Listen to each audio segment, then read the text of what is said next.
Seperti apa sih sholatnya Nabi Muhammad sampai beliau tuh nggak malas? Pernah ada pertanyaan? Tidak. Makanya kita jadinya melaksanakan sholat, bukan mendirikan sholat.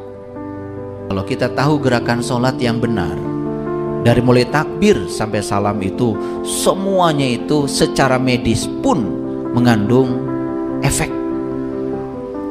Ketika kita sujud dengan posisi tangan dan kaki yang benar, ketika kita sujud, saat sujud dengan benar, jantung kita itu memompa darah, dan jantung itu memompa darah dengan kuat, sehingga pembuluh-pembuluh darah yang sempit di otak kita saat kita sujud itu dilumuri oleh darah. Sedangkan darah itu tugasnya membagikan oksigen, dan ketika oksigen nyampe di sela-sela otak kita, di sel-sel neuron otak kita, dibawa oleh pembuluh darah, karena sujudnya benar, apa yang terjadi? Oksigen masuk ke otak kita tidak mengandalkan gravitasi, tetapi dipompa oleh jantung kita. Nah, pertanyaannya, gimana caranya posisi sujud supaya jantung memompa darah dengan kuat? Pernah bertanya? Gak nanya. Akibatnya apa? Ya sudah, boro-boro berdampak spiritual, berdampak secara fisik saja, sholat kita tidak ada. Betul nggak? Coba bayangkan, mohon maaf Bapak Ibu menengok ke kanan sampai baca Assalamualaikum warahmatullahi wabarakatuh, Assalamualaikum warahmatullahi. Kan itu dilakukan setiap sholat. Sekarang saya mau nanya, tahu maknanya apa? Kesadaran apa yang muncul di sini? Nengok ke kanan, bilangnya Assalamualaikum warahmatullahi wabarakatuh. Salam sejahtera buat kalian semua, rahmat dan berkah dari Allah buat kalian. Yang di kanan. Yang di kiri juga sama. Assalamualaikum warahmatullahi wabarakatuh. Salam sejahtera buat kalian semua, rahmat dan berkah Allah terlimpah buat kalian semua. Doanya sama buat kanan dan kiri. Bawa ke dalam kehidupan. Apakah kita bisa menerima kanan dan kiri dalam hidup dengan cara yang sama? Jawab itu. Apakah kita bisa menerima orang yang baik dengan orang yang tidak baik kepada kita dengan cara yang sama? Apakah kita bisa menerima pasangan kita ketika memenuhi kebutuhan kita dan ketika tidak memenuhi kebutuhan kita dengan cara yang sama? Bohong salamnya.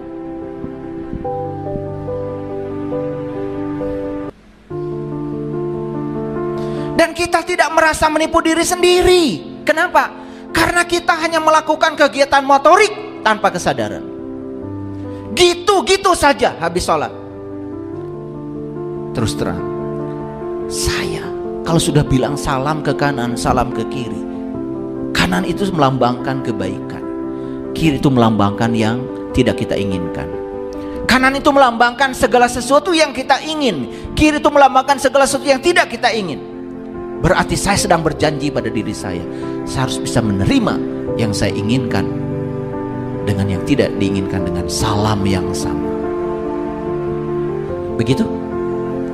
Nah, bagaimana sholat kita bisa mengakar, menciptakan satu kesadaran sehingga kita terbebas dari perbuatan keji dan munkar. Ketika sukses, sombongnya luar biasa. Ketika gagal, terpuruk luar biasa. Mana hasil salam Anda? Kita hanya mengucapkan itu dan menggerakkan kepala kita ke kanan, ke kiri, ke kanan, ke kiri. Tidak ada kesadaran yang dibangun. Bayangkan coba, dari takbir sampai salam, kita tidak mengerti gerakan itu buat apa, kesadaran apa yang sedang dibangun di semua gerakan-gerakan sholat. Kenapa setiap pergantian posisi tubuh kita menggunakan Allahu Akbar? Kenapa? Kenapa? Kenapa dari tangan begini kemudian tangan begini Allahu Akbar? Kenapa ketika mau ruku harus Allahu Akbar? Kenapa i'tidal harus Allahu Akbar? Kenapa sujud Allahu Akbar? Sadar? Karena hidup adalah perubahan. Dan setiap kita berubah, Allahu Akbar, percaya sama akbarnya Allah. Hari ini kita punya, besok tidak punya, Allahu Akbar. Hari ini orang baik sama kita, besok orang menghujat kita, Allahu Akbar. Allah yang akbar, Dia yang maha tahu, Dia yang maha segalanya. Percayakan sama Dia, gak ada yang buruk menurut Dia. Baik dan buruk adalah pikiran kita. Begitu? Apa kabar sholat kita? Pantas kalau sholat kita malas. Kenapa? Kita cuma ngitung rakaat. Nanti bekelen jaga deui, jaga deui. Padahal hidup itu di sini, saat ini, sekarang. Untuk melihat jaga kita selamat, lihat hari ini kamu selamat atau tidak. Untuk melihat jaga kita selamat, lihat kehidupanmu hari ini. Jangan nunggu jaga. Jangan berjudi tentang masa depan. Masa depan kita akan baik kalau hari ini kita menciptakan sebab-sebab yang baik. Setuju? Kalaupun masa depan itu ada, itu hanya akibat dari hari ini. Ingin memanen masa depan yang baik, tanam semua yang baik. Jadi, kalau saya bongkar rahasia sholat semuanya, gak cukup waktu. Ini hanya contoh bahwa